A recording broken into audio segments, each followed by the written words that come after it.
Indian team সেমিফাইনালের match খেলবে না, এটা শুনে তোমরা কেউ হতাশ হয়ে যেও না।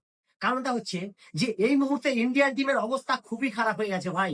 তোমরা গতকালকে দেখলে যে জিম্বাবুয়েকে ওয়েস্ট ইন্ডিজ টিম কিভাবে রান হারালো।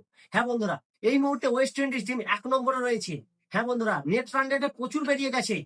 ইন্ডিয়ান টিমকে যদি জিততে হয় তাহলে তোমাদেরকে সিনারিও বলছি, ভালো করে একটু মন দিয়ে শুনবে সিনারিওটা, তবে কিন্তু ইন্ডিয়ান টিম কোয়ালিফাই করতে পারবে সেমিফাইনালের জন্য। তো ইন্ডিয়ান টিমকে যদি কোয়ালিফাই করতে হয় তাহলে ইন্ডিয়ান টিমকে সর্বপ্রথমে 26 তারিখে যে ম্যাচটা আছে সেই ম্যাচটা হার হারলে অনেক বড় রানের মার্জিনে জিততে হবে।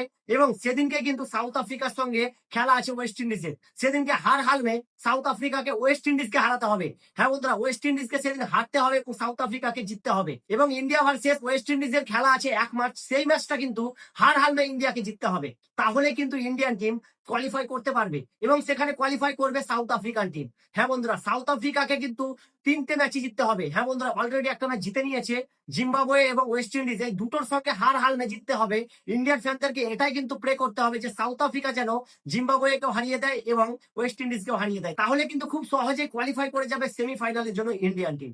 এবং ইন্ডিয়ান টিমকে যদি এরকমটাও না করতে হয় তাহলে তোমাদেরকে তো বললাম ইন্ডিয়ান টিমকে ওয়েস্ট ইন্ডিজ এবং জিম্বাবুয়ের সঙ্গে পুরোপুরি 100 রানের উপরে কিন্তু মার্জিনে কিন্তু জিততে হবে এবং নেট রান রেট সব থেকে হাই রাখতে হবে।